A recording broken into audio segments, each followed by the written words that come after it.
തീവ്രവാദ ഫണ്ടിംഗ് കേസിൽ SDPI സംസ്ഥാന ആസ്ഥാനത്തും EDയുടെ റെയ്ഡ്.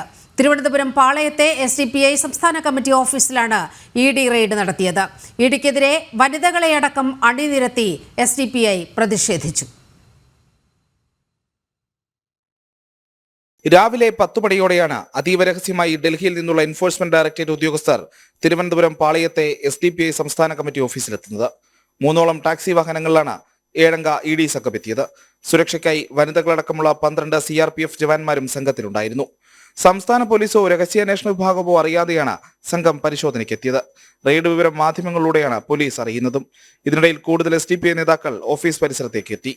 ഓഫീസ് സെക്രട്ടറി മാത്രമുള്ളതിനാൽ തങ്ങളെ അകത്തേക്ക് പ്രവേശിപ്പിക്കണമെന്നതായിരുന്നു ആവശ്യം. ഒരാളെ മാത്രം ഉള്ളിലേക്ക് കടത്തിവിട്ട ഉദ്യോഗസ്ഥർ മറ്റുള്ളവരോട് കവാടത്തിന് മുന്നിൽ നിന്നും മാറി നിൽക്കാനും ആവശ്യപ്പെട്ടു. ഉച്ച കഴിഞ്ഞും റെയ്ഡ് തുടരുന്നതിനിടെ SDPI പ്രവർത്തകർ സംഘടിച്ചെത്തി മുദ്രാവാക്യം വിളികൾ ആരംഭിച്ചു.